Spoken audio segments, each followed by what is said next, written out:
근소한 삶을 채우시는 하나님이라는 제목으로 하나님 말씀 같이 나누겠습니다. 은혜로 되어지는 삶의 내용에 대해서 제가 계속해서 시간이 될 때마다 여러분들한테 전하려고 그렇게 생각을 하고 있습니다. 뭐가 갖추어져야 된다고 했습니까? 두 가지의 것이죠. 환경과 사람입니다. 내가 모르는 사이에 환경은 내 힘대로 환경을 만들어갈 수 없어요. 하나님의 손에 의해서 환경이 조성되어지는 삶, 그것이 은혜로 되어지는 삶이라고 했고, 또 한 가지는 사람이 변해가는 삶입니다. 내 주변에 있는 사람들, 또 내 가족들, 그런 사람들의 삶의 모습이 바뀌어지고 변화되어지고, 그렇게 해서 모든 것이 하나님의 뜻 안에서 선하게 우리가 소망한 대로 되어지는 삶, 그렇게 환경과 사람이 바뀌어져 가는 것, 그것이 은혜로 되어지는 삶이다, 그렇게 말씀했습니다. 환경보다도 사람이 변해가는 것이 더 어려운 것 같아요.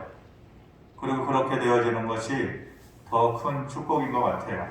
우리가 살면서 사람을 잘 만나야 성공도 하고 또 행복감을 느끼기도 하고, 또 때로는 그 사람 때문에 우리의 막혔던 길이, 인생의 길이 열리기도 하는 것이죠. 반대로 그런 사람을 못 만나든지 사람을 잘못 만나면은 고생하는 경우들도 많이 있습니다. 우리 어떻습니까? 여러분은 어떻습니까? 그런 사람이 되어지는 것, 내 주변의 사람들이 변해가는 것, 그 사람들의 삶의 모습이 달라져가는 것, 그 사람들과의 만남의 모습, 경험, 그런 것이 있었습니까? 그런 삶이 없었다면, 그리고 내 삶이 그런 삶이 아니었다면 지금부터라도 사람으로 인해서 아픔이 없는 삶이 되게 해달라고, 또 길이 열리게 해달라고, 사람으로 인해서 내 삶의 인생에 좋은 길이 열리게 해달라고 하나님 앞에 그런 은혜를 구하는 기도를 해야 될 것입니다. 그런데 우리 마음대로 안 되죠. 환경도 그렇고 사람도 더 어려워요. 내 마음대로 되지가 않아요. 수중의 자식도 내 마음대로 되지 않는데, 평생 동안 다른 자라온 환경의 배경을 가지고 있고 다른 생각을 가지고 있는 사람들을 만나서 그 사람이 내 생각과 하나가 되어지고 어우러지고 내 편이 되지고 그렇게 마음을 딱딱 맞추는 것이 이게 쉽냐고요. 어렵습니다. 10개 물속은 알아도 한 개의 사람 속 모른다고 했습니다. 처음에는 이랬다가도 저렇게 변하는 것이 사람이기 때문에 진정 어린 만남을 가진다라는 것이 참 어려운 것 같습니다. 저 같은 사람에게는 이게 더 어려운 것 같아요. 이 사람이 진짜 진심인가 아닌가, 아니면은 가까이 다가가는 게 어려워요. 힘들어요. 그런 사람들을 만나고 나도 그런 사람이 되어지고 그 사람도 나에게 그런 사람이 되어지는 것, 그것이 피차간의 큰 은혜인 것이죠. 하나님의 은혜로 환경이든지 사람이든지 하나님의 은혜로 되어지는 것입니다. 내 힘으로 좌지우지할 수가 없어요. 우리 힘으로 안 되는 것은 하나님의 손에 맡겨드리고 주시는 은혜를 통해서 그렇게 되게 해달라고 기도할 수밖에 없는 것이에요. 바울은 자기가 살면서 자기가 실수한 것 때문에 좋은 사람을 잃어버렸어요. 그런 사람들을 계속해서 가까이 하고 유지해야 그것이 하나님의 은혜고 복인데 좋은 사람을 잃어버렸어요. 그런데 온전히 하나님의 은혜로, 바울이 한 것이 아니고 온전히 하나님의 은혜로 또 더 좋은 사람들과의 만남을 하나님께서 계속해서 부어주신 거예요. 이것이 은혜죠. 두 번째, 우리가 환경과 사람이 되어지는 것 중에 더 어려운 것이 사람이 되어지는 것이라고 했는데, 그런 은혜를 받았단 말입니다.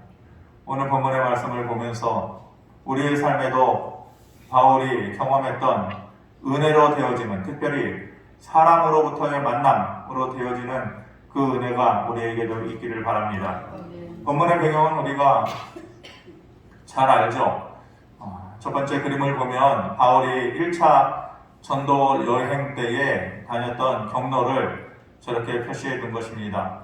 1차, 2차, 3차 전도 여행과 사도행전은 그 다음에 로마행, 바울의 로마행으로 초대교회가 어떻게 준비되어졌는지, 어떻게 진행되어졌는지를 보여주고 있죠.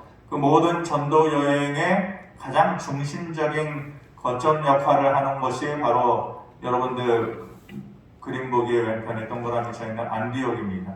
그런데 안디옥이라는 것이 여러 군데 있어요. 지금 동그라미 친 데는 수리아 안디옥.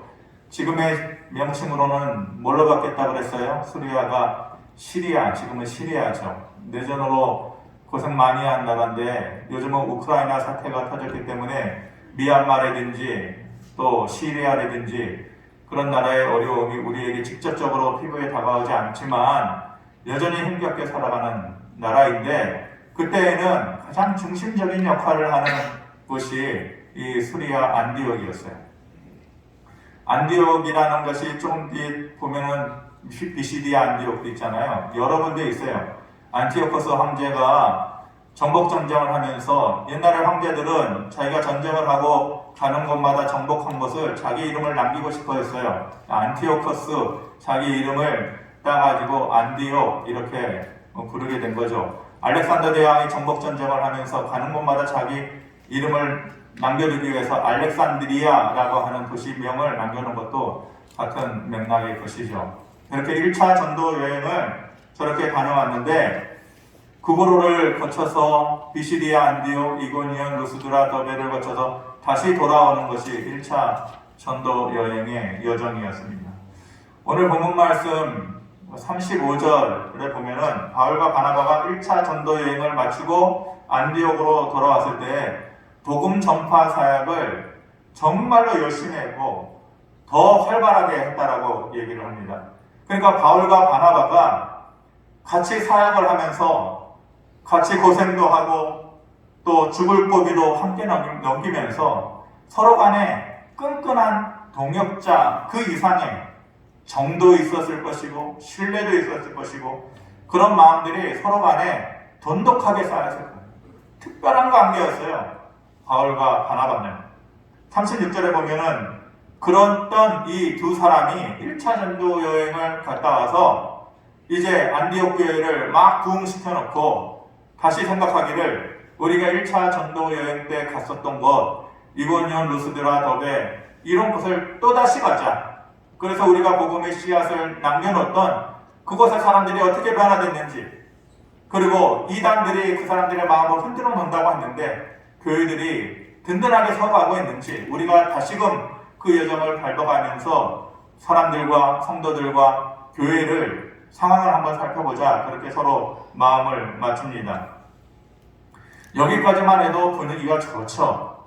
바울과 또 바나바가. 그런데 갑자기 둘 사이에 분위기가 완벽하게 깨집니다. 이미 성경의 본문의 배경을 알고 계신 분들 잘 아시겠고 눈치채시겠지만은 37절, 39절 말씀 같이 한번 읽어보겠습니다. 시작. 바나바는 마가라 하는 요한도 데리고 가고자 하나 바울은 밤빌리아에서 자기들을 떠나 함께 일하러 가지 아니한 자를 데리고 가는 것이 옳지 않다 하여 서로 심히 다투어 피차 갈라서니 이렇게 말씀합니다. 둘 사이에 다툼이 있었다라는 거예요. 그런데 그냥 다툼이 아니라 심히 다투어 그렇게 좋았던 둘 사이에 신뢰감과 그렇게 돈독한 정이 있었고 깊은 마음의 나눔이 있었는데 둘이 갈라설 정도로 그렇게 큰 다툼이 있었다는 거죠. 이유는 1차 때의 전도여행에 함께 동행했던 마가라는 청년을 데리고 갈 거냐 말 거냐 우리가 알고 있는 마가복음의 저자 그 예수님의 제자 마가를 얘기합니다. 근데 이때만 해도 마가가 젊었어요. 어렸을 때 혈기왕성할 때 자기도 하겠다라고 바울과 바나바의 전도여행에 뛰쳐들었는데 이 구브로 섬을 지나가지고 아까 지도에 다시 한번 보여주면 구브로 섬을 지나가지고 이제 밤빌리아 지역으로 이동하는 그 과정에서 너무 힘든 거예요. 처음에는 열정으로 시작했는데 힘들다 보니까 중간에서 그냥 포기하고 돌아갔단 말입니다. 이런 사건을 가지고 2차 전도 여행을 떠나는 데 있어서 바나바는 그래도 데리고 가자. 한 번 실수했지만 그래도 저 젊은 청년을 키워놓고 나중에 좋은 복음 전도자가 될 수도 있는 기회를 줘야지. 그리고 실질적으로 마가 요한이 나중에 그렇게 변했잖아요. 바나바는 그 생각인데 우리가 잘 알고 있는 사도 바울, 복음 전파자의 1등 공신이라고 할 수 있는 이 사도 바울은 너의 안 된다. 될성 싶은 나무 떡잎부터 알아보는 겁니다. 저런 식으로 고생도 모르고 그렇게 나섰다가 중간에 포기하고 돌아가는 애는 필요 없다. 둘 사이에 그것 때문에 심각하게 싸워서 헤어질 정도가 되었다는 것이죠.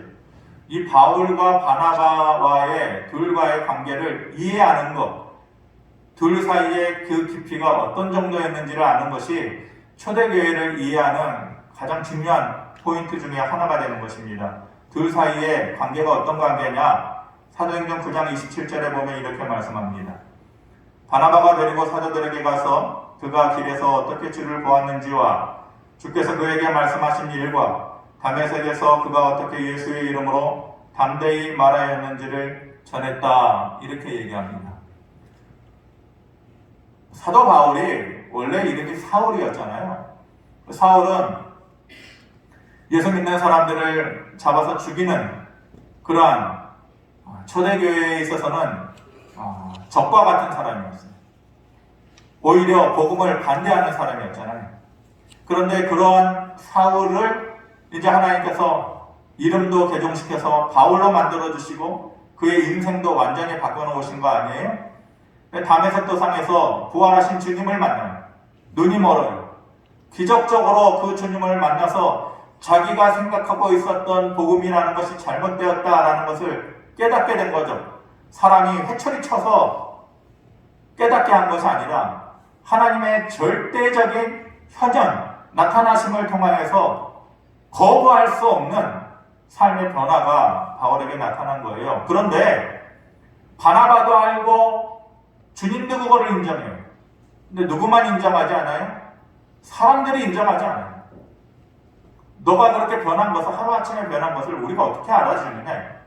어제까지만 해도 예수 믿는 사람들 잡아다가 감옥에 가두고 죽이는 데에 돌로 던져서 사람을 죽이는 데 앞장섰던 너인데 어떻게 하루아침에 변했다라는 것을 뭘로 증명할래? 못 믿는다 이거. 어떻게 사람을 믿느냐. 그랬던 제자들 앞에서 바울을 데려다가 피를 토하듯이 아니다. 이 바울이라는 사람이 과거에는 사울이었지만 그가 어떻게 주님을 만나서 또 어떻게 복음을 전하는 사역을 감당했는지 전의 바울이 아니다. 새로운 바울이다. 그렇게 바울의 인생의 시작에 문을 열어준 사람이 바나바예요. 얼마나 고마운 사람이에요. 또 11장 24절 26절에 보면은 바나바는 착한 사람이요 이래. 성령과 믿음이 충만한 사람이라 이에 큰 무리가 죽게 더하여지더라. 바나바가 사울을 찾으러 다소에 가서 만남에 안디옥에 데리고 와서 둘이 교회에 1년간 모여있어 큰 무리를 가르쳤다. 그렇게 얘기해요. 바나바는 모든 사람들에게 존경을 받는 사람. 좋은 재력도 가지고 있는 사람입니다. 그리고 착한 사람이다. 한마디로 그렇게 표현을 하잖아요. 바울 보고 착한 사람이다. 바울이 악한 사람은 아니었겠지만 특별히 바울을 보고서 착한 사람이다 이런 표현은 안 해요. 그런데 바나바를 향해서만 착한 사람이다고 얘기하는 것은 그만큼 모든 사람이 인정할 정도의 좋은 성품을 가지고 있어서 많은 사람들에게 존경을 받았다 이 말이죠. 그런데 이 바나바를 통해서 안디옥 교회가 엄청나게 부흥을 해요. 많은 사람들로부터 존경을 받을 수 있는, 자기 이름이 높이 들림을 받을 수 있는 사람들은 누구나 그걸 좋아하잖아요. 그 자리에 유일하게 나만 있기를 좋아하잖아요. 근데 바나바는 착한 사람이에요. 성령이 충만한 사람이에요. 이 일을 나만 혼자 하는 것이 아니라 사람에게 좋게 보이는 것이 좋은 것이냐, 하나님께 좋게 보이는 것이 좋은 것이냐, 사람에게 좋은 말 듣는 것이 좋은 것이냐, 하나님께 영광 돌리는 것이 좋은 것이냐? 그것을 분별할 줄 아는 사람이에요. 깨달을 줄 아는 사람이에요. 그래서 자기만 얻을 수 있는 영광을 포기하고 멀리 있는 다소가 바울의 고향이거든요. 근데 그 당시에 바울이 한 10여 년 동안 사역을 이런저런 이유 때문에 놓고 있었던, 멈춰 있었던 상황이에요. 근데 그런 바울을 다소까지 가가지고 직접 가서 데려와가지고 안디옥 교회를 같이 세워간 그 장본인, 그러니까 바울의 인생, 사울에서 바울로 그 인생이 달라지게 한 최대 1등 공신이 이 바나바라는 사람이에요. 정리하면 바울의 인생에 있어서 바나바라는 사람은 바울이라는 사람이 있을 수 있도록 처음부터 그에게 도움을 주었던 조력자였고 은인. 그런데 두 사람이 한순간에 마가를 사이에 두고 심각하게 말싸움을 하고 서로에게 상처를 주고 헤어지는 결과를 가져오게 됩니다. 똑같으니까 싸우는 거예요. 똑같으니까. 결과적으로는 그래요. 누가 더 했냐 덜 했냐 물론 따져볼 수 있겠지만 그런 사람과의 관계에서 저울 잴 필요가 없어요. 똑같으니까 싸우는 거예요.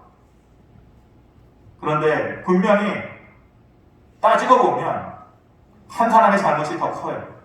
그리고 그 사람의 판단력이 잘못되었다라는 것을 나중을 보면 알 수 있어요. 성경 말씀에 그게 나와요. 이 상황에서는 누군가의 잘못이 더 커요. 누군가의 판단력이 잘못됐어요. 그 누군가가 누구예요? 바울이에요. 바울. 그렇게 잘난 바울, 그렇게 대단한 바울, 그렇게 복음의 가장 전파의 1등 공신이었던 그 바울이 이 순간은 잘못한 거예요. 실수한 거예요. 고집이 있었던 거예요. 디모데후서 뭘 보고 알 수 있습니까? 4장 11절에 보면은 이렇게 말합니다. 누가 나와 함께 있느니라 내가 올 때에 마가를 데리고 오라. 그가 나의 일에 유익하니라. 이게 누구 말이에요? 바울 말이에요. 바울이 지금 누구 때문에 싸운 거예요? 마가 때문에 싸운 거잖아요. 걔는 안 돼. 싹수가 놀아내야. 그랬던 바울인데 너가 올 때에 마가 좀 데리고 와라. 나이 들어서 시간이 한참 지나고 나니까 마가와의 옛날에 그 껄끄러운 관계가 이제는 회복된 거예요. 그러면서 마가를 나에게 데려와라. 그가 나의 일에 유익한 사람이다. 여기서만 그런 것이 아니고 골로새서에서도 그러고 성경이 여러 부분에서 과거에 자기에게 상처를 주었던 마가를 향하여서 그는 나에게 위로가 되고 나에게 유익한 자다. 그렇게 얘기하니까 나중에서야 마가와의 관계를 기억하면서 자기의 과거의 실수를 인정하는 거죠. 그러니까 그 당시에는 사도행전 15장에 있는 바나바와 심하게 다툰 이유가 바울의 고집과 잘못된 판단이었다라는 것을 우리가 알 수 있는 것이죠. 시간이 지나서야 후회했겠죠. 나이 들고 내가 왜 그렇게 고집 부렸을까 후회하는 순간이 바울에게도 분명히 있었을 것입니다. 그렇게 자기에게 은인과 같았던 바나바를 떠나보내. 그리고 나중에 자기에게 가장 큰 위로자요 또 협력자가 될 만한 마가도 떠나보내요. 15장에서는 그래요. 사도 바울이 마가가 어떻겠어요? 그 당시에 혈기왕성한 청년이었을 텐데 이 바나바하고 바울이 자기 때문에 싸우는 것을 모를 리가 없잖아요. 그런데 바울은 자기를 반대하는 사람이잖아요. 데리고 가지 말자고 하는 사람이잖아요. 그 혈기왕성한 젊었을 때에 그런 바울의 모습을 보면서 무슨 생각이 들었겠어요? 내가 당신과 앞으로 절대 밥도 같이 안 먹고 어떤 교제도 함께 하지 않을 것이고 당신이 나중에 도와달라고 하면 절대로 도와주지 않고 콧방귀만 끌 것이다. 젊은 나이 때니까 그러지 않았겠어요? 상처받지 않았겠어요? 바나바는 자기를 위해주는 사람이고 바울은 자기를 적대하는 사람인데 누구에게 상처를 받겠어요? 그렇게 바울은 바나바도 떠나보내고 마가도 떠나보내게 되는 것이죠. 그렇게 사람이요, 자기 주변의 사람이 한 명씩 두 명씩 떠나가게 되면 독불장군처럼 혼자 설 수 있는 사람 없어요. 혼자서 이루어낼 수 있는 사람 없어요. 외로움을 느끼게 되는 것이고, 그렇게 시간이 지나고 나면 내가 내 힘으로 뭔가 해낼 수 있다는 자신감마저도 전차적으로 사라지는 거예요. 사람은 사람과 함께 이루어가는 거예요. 그러면서 그 사람 때문에 나도 만들어져 가고 나도 그 사람을 만들어줘 가는 거예요. 그런데 그렇게 좋은 사람들, 자기의 고집과 실수 때문에 다 떠나보내는 그런 잘못을 바울이 지금 저지르고 있는 것이죠. 그렇게 되면 후회할 만한 삶이 될 것 같은데, 부족한 삶이 될 것 같은데, 하나님은 참 그렇죠. 하나님의 마음은 알다가도 몰라요. 하나님의 계획은 알다가도 몰라요. 그것이 바울에게는 또 은혜였어요. 하나님이 바울이 실수한 사람들과의 관계를 몰래 하나씩 채워줘요. 바울은 잃어버렸는데 하나님은 다시 얻게 해주셔요. 바울은 자기의 실수로 빈 구석을 만들었는데 하나님은 하나씩 다시 채워주셔요. 누구를 채워주십니까? 바나바를 잃어버렸지만 신라를 붙여주시잖아요. 40절에 보면 바울은 신라를 택한 후에 형제들에게 주의 은혜에 부탁함을 받고 떠났다. 물론 바나바하고 신라의 무게감을 두면 아무래도 바나바에게 더 무게감이 돼가죠. 그런데 신라 역시 앞으로 바울이 복음 사역을 하는 데 있어서 감옥에도 같이 갇히고 눈물도 같이 흘리고 기쁜 일이나 좋은 일이나 항상 바울과 함께 할 수 있는 그러한 신앙 공동체, 운명 공동체의 역할을 같이 해줬던 사람이 신라예요. 바나바는 잃어버렸지만 하나님께서 신라를 붙여주셔요. 또 누구를 연결해 주셔요? 디모데를 하나님께서 바울 곁에 연결시켜 주시는 것이죠. 16장 1절 말씀 우리 같이 한번 보겠습니다. 시작. 바울이 더베와 루스드라에도 이름에 거기 디모데라 하는 제자가 있으니 그 어머니는 믿는 유대 여자요 아버지는 헬라인이라. 가장 믿을 만한 목회적인 제자였던 사람이 바로 디모데예요. 근데 바울은 이방인들에게 복음을 전파하는 것이 바울의 역할이었거든요. 그러니까 로마인이나 헬라 사람, 그리스 사람들이나 이방인에게 복음을 전하는 것이 바울의 역할이었는데 그 당시에 헬라인을 전도한다는 것이 여간 어려운 일이 아니에요. 헬라 사람들, 그리스 사람들, 철학의 도시요, 지식의 도시요, 많은 사람들이 지식으로 가득 차 있는 곳에 있는 그 사람들, 요즘도 그렇잖아요. 많이 배운 사람들, 복음으로 그 삶이 바뀌어진다는 건 정말 어려워요. 얼마 전에 우리나라에도 큰 별이 이제 한 명 저물었잖아요. 이호령 박사. 최고의 지성인이라고. 예수 믿기가 너무 어려운 거예요. 그 머릿속에 담겨져 있는 모든 지식을 내려놓고 새롭게 하나님을 받아들인다는 것이 그 벽이 너무 어려운 거예요. 그런데 딸을 먼저 보내고 또한 그 지식이 하나님을 아는 지식만큼 못하다라는 것을 깨닫게 되는 데는 오랜 시간이 걸립니다. 근데 마침내는 그가 그것을 깨닫고 하나님 곁으로 간 거 아니에요? 최고의 영성을 지닌 사람, 하나님을 아는 것이 최고의 지식이다. 그것을 말하고 결국 이호령 박사가 돌아가셨는데 안타깝죠. 우리로서는. 어찌되었건 많이 배운 사람을 복음화시킨다는 건 어려워요. 그리고 헬라 하면은 신화의 도시잖아요. 신들의 도시에 그리스 신화. 수많은 다신교적인 생각이 가득 메꿔져 있는데 그들의 마음 가운데 하나님만이 참신이시다, 유일하신 하나님이시다라는 그 믿음을 심어놓는다는 것이 너무너무 어려운 일이에요. 그런데 그 일을 누가 대신해줘요? 누가 도와줘요? 디모데는 아버지가 헬라 사람이다. 헬라적인 출생 배경을 가지고 있으니까 디모데를 통하여서 같이 동역하는 것이 쉬운 것입니다. 우리가 살면서 꼭 필요한 장소에 꼭 필요한 일을 꼭 필요한 재능을 가진 사람을 통해서 내가 도움을 받는 것, 그게 하나님의 은혜예요.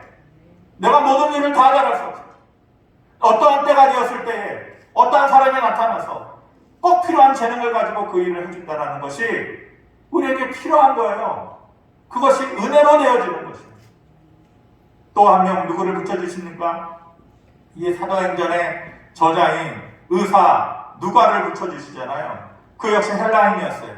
의사였어요. 엘리트 출신이에요. 바울의 2차 전도여행 때부터 줄곧 바울과 함께 했던 사람인데, 이 사람의 특이한 것은 바울이 가장 힘들었을 때, 가장 외로웠을 때, 혼자 되었을 때에 끝까지 바울 곁을 지켜주었던 사람.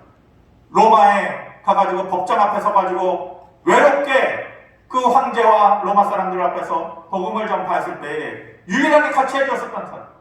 로마의 감옥에 갇혀가지고 외부와의 접촉을 못하고 있을 때에 그 어려운 환경에서 끝까지 바울 곁을 지켜주었던 사람이 바로 이 누가예요. 사람은 힘들어지면 떠나요. 어려워지면 떠나요. 정성직 돼도 정성 살아있을 때나 대우받죠. 떠나면은 그냥 돼요. 사람은 그렇게 쉽게 변해요. 상황에 따라 변해요. 그런데 상황이 아무리 어려워지고 달라져도 누가는 바울 곁에서 바울을 지켜주고 위로자가 돼요. 우리가 살면서 그런 사람이 내 곁에 있다는 것, 하나님의 은혜예요. 돈 주고 살 수 없어. 내 힘으로 끌어올 수 없어. 그럼 그 하나님의 은혜로만 되는 거예요. 브리스길라와 아굴라 부부가 있어요. 성경에도 보면은 열심히 사람 많아요.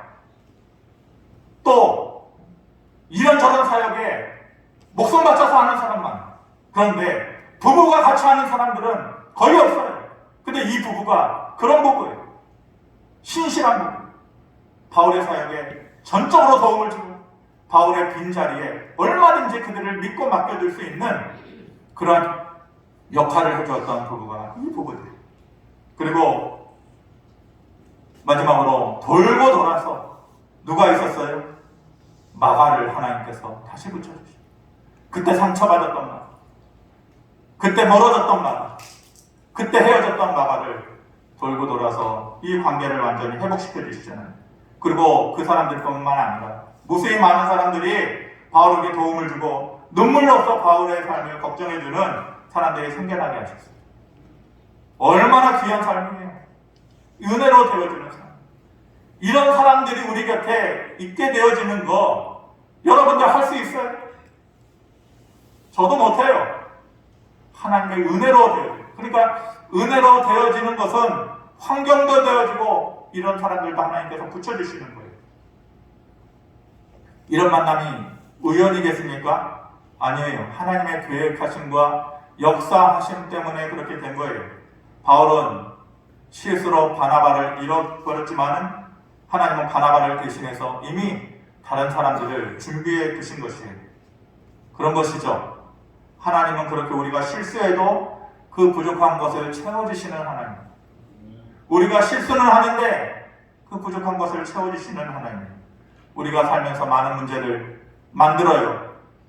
내가 실수를 그렇게 하기도 했고, 내가 어찌할 수 없는 상황에 내 스스로 빠지기도 해요. 내가 스스로 엎질러진 물 앞에서 보면서 내가 왜 그랬던 거 그렇게 좌절하면서 절망할 때도 있어요. 하지만 우리가 알아야 될 것은 하나님은 내가 실수를 해도 그 부족한 것을, 실수로 잃어버린 것, 깨진 것, 그 부족한 것을 남몰래 채워주시는 분이 하나님. 바울이 한번 실수해가지고 야 너가 그렇게 실수했으니까 네 인생에 너의 조력자는 없어. 하나님 그렇게 하지 않고 이 사람 저 사람을 하나님께서 다 붙여주신 것이잖아요. 그러나 하나님이 믿어져야 돼요. 내가 실수해도 하나님은 채워주시는 하나님이다. 그 하나님이 믿어져야지 구할 수 있어요. 그 하나님에 대한 믿음이 없으면 구하지 못해요. 어떻게 구해요? 뭘 구해요? 하나님 제가 또 실수한 것 같아요. 제가 직접 가서 그 사람에게 사과도 하고 그 사람의 마음도 돌이키고 그래야겠지만 하나님 자신이 없습니다. 내가 실수했는데 하나님 대신 좀 해주세요. 내가 실수한 것을 하나님이 채워주시는 아버지라는 것을 믿어줘야 그 기도가 나오는 거죠.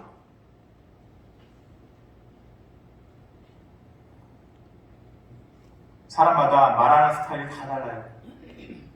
여러분들도 다 다르잖아요. 말하는 스타일이 다르기 때문에 기도하는 스타일도 다 달라요. 저는 제가 기도하는 스타일이 잘하는 스타일인지 뭔지 몰라요. 여러분들 보고 이렇게 기도하라고 얘기하는 거 아니고 저는 이렇게 기도를 하거든요. 하나님, 자식이 실수한 것을 메꿔주는 게 부모라고 하셨죠. 어디 가가지고 남의 집 유리창 깨고 오면 부모가 가가지고 엎드리고 돈 물어주고 그게 부모의 역할이라고 하셨죠. 그리고 하나님께서 우리를 부모로 만들어주시고 그 역할 잘하라고 하나님 하셨잖아요. 그런데 하나님은 제 아버지십니까? 하나님도 저에게 부모잖아요. 그러니까 내가 실수한 것은 아버지 하나님께서 채워주셔야 돼요. 그렇게 기도하는 게 잘하는 기도인지는 모르겠지만 저는 제 생각에 그 기도가 하나님을 그렇게 기분 나쁘게 할 것 같지 않다는 믿음이 있어요. 우리가 실수한 것을 하나님께서는 꼼꼼히 하나씩 채워주시는 하나님이십니다. 우리의 삶이 환경을 바꾸는 거 참 어렵습니다. 사람을 바꿔놓는다는 것도 참 어렵습니다. 우리가 실수한 부분을 되돌려 놓는다는 것도 참 어렵습니다.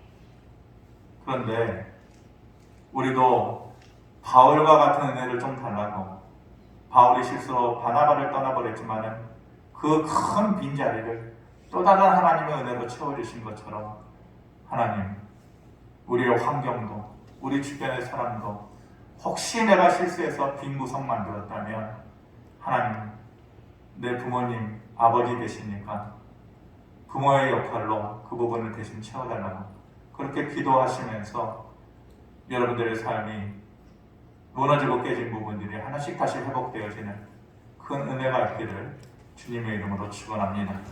고마우신 아버지 하나님, 눈 뜨면 잘못 판단하고 눈 뜨면 실수하는 것이 우리들의 연약한 모습입니다. 그래서 때로는 돌이킬 수 없을 때도 있고 크게 후회할 때도 있습니다.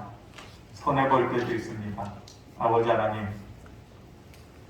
남의 집 유리창 깨면 부모가 책임져야 한다고 하셨는데 하나님 우리 아버지 되시니까 우리가 실수한 부분도 하나님께서 채워주시리라고 마음속에 생각합니다. 아버지 하나님, 그렇게 하나님을 가까이 느끼고 하나님께 구할 줄 아는 그런 삶이 결코 헛되지 않다라는 것을 이곳에 있는 성도들이 모두 깨닫게 해주시고 삶을 살아갈 때에 작은 것도 채워주시는 하나님의 은혜를 더욱더 사모하면서 살아갈 수 있도록 도와주시옵소서. 예수 그리스도의 이름으로 기도하옵나이다. 아멘.